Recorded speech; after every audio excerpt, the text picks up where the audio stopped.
Saving our language starts with you. Join the revolution. GenerationReo. I still don't think that people realise that unless they do something in this generation, that the language isn't going to be around for Ngāi Tahu. It's not going to be around for your grandchildren. It will die. It's really important for Ngāi Tahu families to use te reo because the language has been missing from our homes for so long. If you leave it up to the kohanga and you don't speak it at home, well, the kids spend most of the time around their parents, don't they? And if the parents aren't speaking it to the kids, well, the kids are going to want to speak English. It's important because we need other champions of the reo. We can't afford to wait to sit back and wait for the iwi to deliver on things or for them to give it to us on a plate. We've got to actually get out there and work for it. What better gift could you give your children than a language?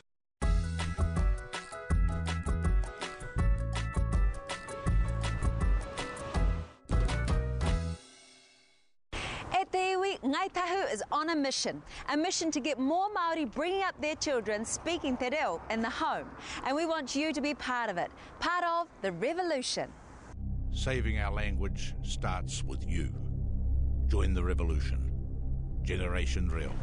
Maybe you're wondering, what is this all about? Why the urgency? Well, it's time for you to get on board the waka and join GenerationReo, because we desperately need more homes where te reo Māori is the main language. We caught up with Hannah O'Regan, a Ngāi Tahu mother of two and one of the driving forces in restoring and rejuvenating our Māori language within Ngāi Tahu homes. Straight into it, because you are the person to talk to about these things. What is the state of te reo Māori in Ngāi Tahu? The reality is, of the 6,000 languages or so that are spoken internationally now, in 100 years it's estimated 1,000 of them, 1,000 of the 6,000 will survive. We'll see the next 100 years. That means that 5,000 are going to die. Do we think that, with 11 families speaking te reo in the home in the south, that we're going to just somehow fall into the 1,000? If it's not spoken in the home, it won't survive. The kind of commitment that we needed to get the claim settled, that generations of our tupuna fought for to get us to this point, is the kind of commitment we need for the next journey. It takes one generation to lose a language and 3 generations to revive it. Let us be the generation that restores our language. As an attempt to restore the Māori language in the home, Ngāi Tahu has developed a program called Kotahi Mano Kaika, Kotahi Mano Wawata. 1,000 homes, 1,000 aspirations. Imagine 1,000 homes where the day-to-day language that people speak is Māori. Currently, we have whānau around the South Island who are taking up this challenge of bringing up their children with te reo Māori at home. But we need you all to be part of this challenge.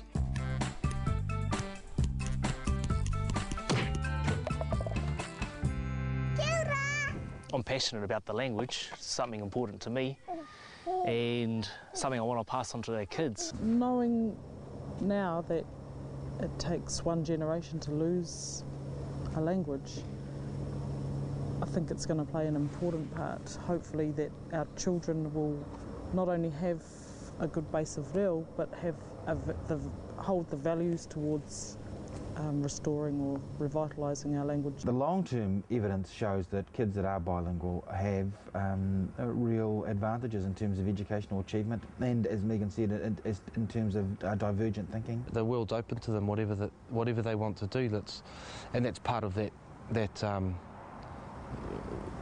for them being more confident in who they are. That they know they can do anything.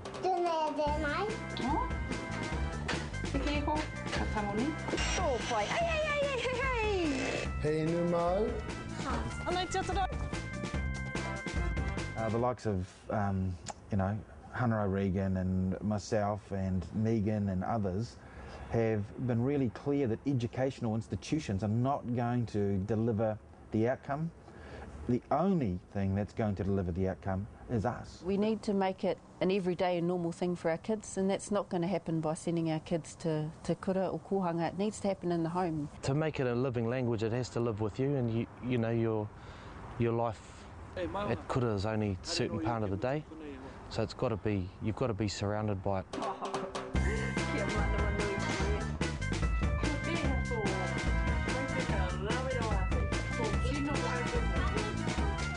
as second language learners, we both learnt the language at high school level. We weren't raised with it in the homes, and in fact both of our homes had very little Māori there. We knew we were Māori, but in terms of te reo and tikanga and stuff, it wasn't a natural thing that happened in our daily lives, and it was something that we wanted for our tamariki, so that they didn't have to face the struggle that we've had to face in terms of relearning the language. Whānau is also number one in my life, and that's why we've decided to bring up our children speaking te reo Māori at home, and GenerationReo is a kaupapa that we support. Kei hea tō ihu with GenerationReo and giving them Māori language. You're giving them a gift that can't really be described in words. It's just a gift that's so spiritually sustaining. We'll be really proud to have kids that are really strong in understanding who they are, and there is an enhanced understanding of who they are with access to the language. The biggest thing for me is just hearing them speak Māori. It's awesome. And knowing that it's going to be theirs to hand on to their children, and hopefully it's back in the family as an intergenerational language. Like all things, it will take work, and excuses are a dime a dozen. But you can do it, and we'll show you how.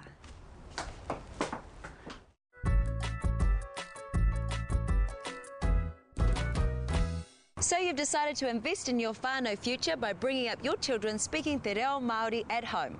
Because we all know, home is where it's at. So let's look at how you get started.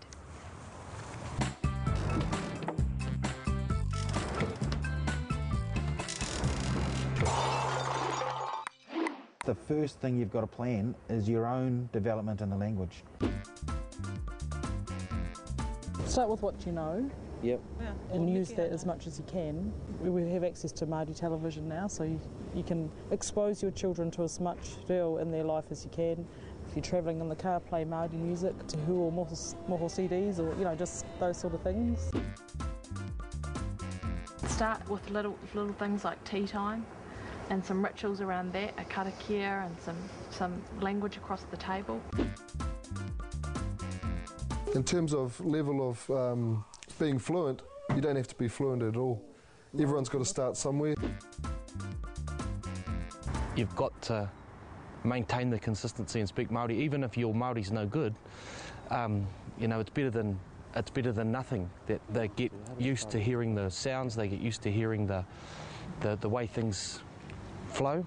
Even if you don't necessarily have te reo speakers around the place, you've still got you've still got the opportunity to go online and get books and support resources, things for the home, word lists to help you out. There's language planning tools that can help you plan how you're going to achieve what you want to achieve in te reo. To get started, it'll take action, action, action. So come on, up you get. Yes, you. It's time to start now, right now. You planned it to begin with, but then once you've kind of got your head around it, then it just becomes what you do. There's always excuses. There's always something to put you off. You've got to travel too far. It costs too much. You don't have time.